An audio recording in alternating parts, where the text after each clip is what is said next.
জানা অজানার আজকের যে বিষয় রয়েছে, আধুনিক যুগের তরুণদের জন্য তাসাউফ শিক্ষা, যুব সমাজের মানসিক সুস্থতা এবং আত্মিক পরিশুদ্ধির প্রসঙ্গ।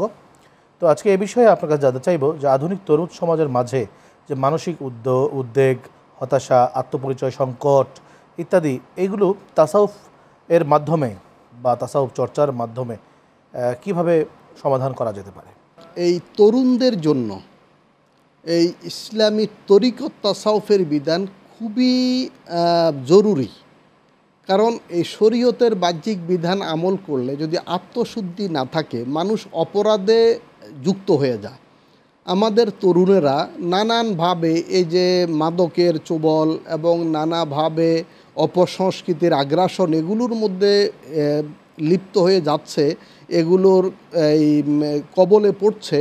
যদি তাদের তাসাউফ তরিকতের শিক্ষা থাকে, তাদের মধ্যে তাকওয়ার জ্ঞান দেয়া যায়, তাদের মধ্যে ইখলাসের জ্ঞান দেয়া যায়, তাদের মধ্যে ইহসান জ্ঞান দেয়া যায়, তাহলে তারা কিন্তু নিজেদেরকে পবিত্র রাখতে পারবে, সুরক্ষা করতে পারবে। বৃদ্ধ বয়স যদি বেশি হয়, মানুষ স্বাভাবিক কারণে, প্রকৃতিগত কারণে কিছুটা নিয়ন্ত্রিত হয়, দুর্বল হয়ে পড়ে।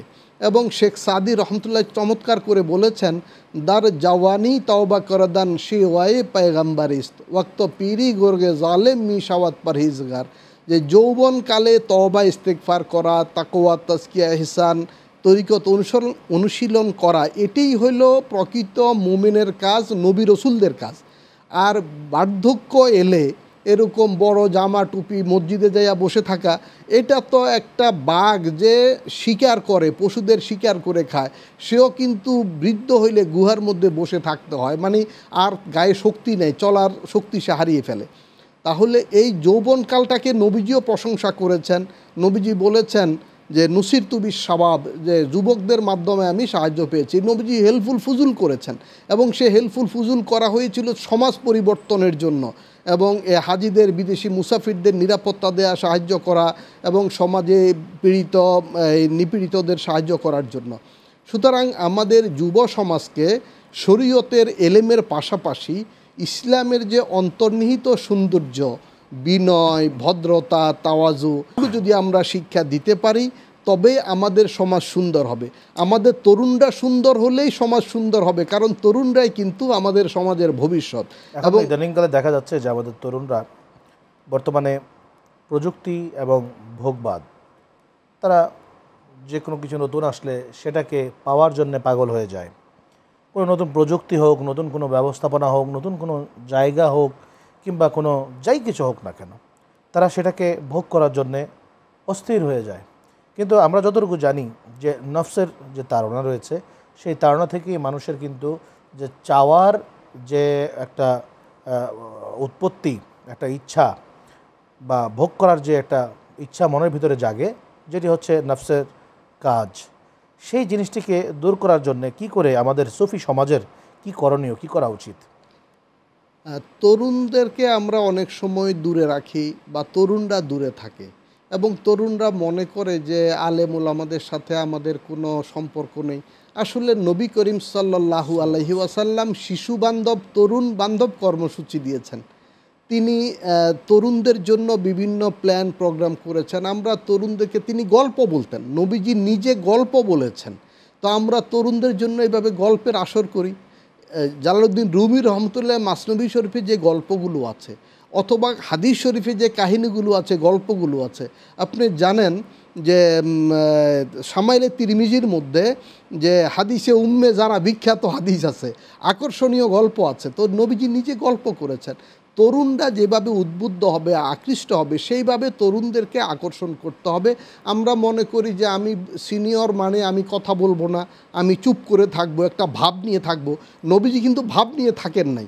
এমনকি নবীজি যখন তরুণদের বা এরকম কোনো মজলিসে বসতেন, তো এই চক্রাকারে বসতেন, যাতে কেউ বাহির থেকে আসলে বুঝতে পারতো না এইখানে প্রধানকে, সিনিয়রকে, মুরব্বীকে, মানে সবার সাথে এইভাবে মিশে যেতেন তিনি।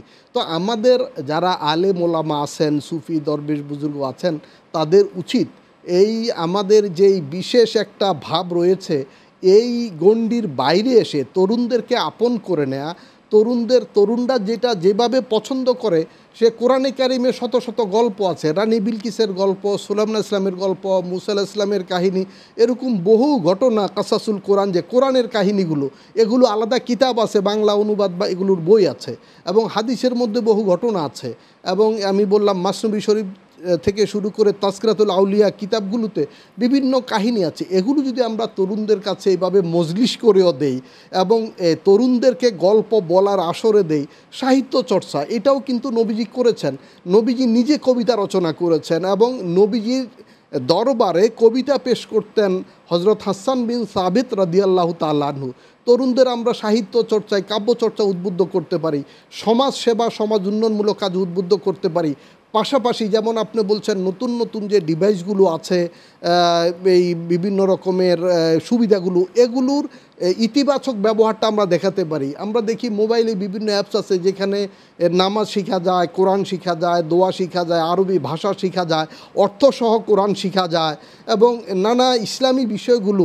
এমনকি কেউ যদি বিভিন্ন কোর্স আছে ইসলামী শরিয়া বিষয়ে, ফেকে বিষয়ে, আরবি সাহিত্য ভাষা বিষয়ে, এগুলো কেউ যদি এই মোবাইলের মাধ্যমে, অ্যাপসের মাধ্যমে এগুলো আয়ত্ত করে, তাহলে তারা কিন্তু এই শরীয়তের এলেম, ইসলামী এলেম বা আলেম হিসাবেও কিন্তু পরিগণিত হবে। শুধু তাই না, আমাদের যে দরবারগুলো রয়েছে আমাদের দেশে, এই দরবার ভিত্তিক বিভিন্ন যুব সমাজ যদি গড়ে তোলা যায় এবং তাদেরকে দিয়ে সামাজিক উন্নয়ন, মানুষের ব্যক্তিগত উন্নয়ন, বিভিন্ন রাষ্ট্রীয় উন্নয়নের ক্ষেত্রে তাদেরকে কাজে লাগানো যায়, এর মাধ্যমেও কিন্তু যে আধুনিক সমাজ, যে তরুণ রয়েছে, তাদের মনের ভিতরে যে উদ্বেগ, হতাশা, বিষাদ, তারা আত্মহত্যা করার জন্য প্ররোচিত হচ্ছে কিংবা একে অপরকে ক্ষতি করার জন্য যে প্ররোচনা পাচ্ছে, এগুলো অনেক অংশে কিন্তু কমে আসা সম্ভব।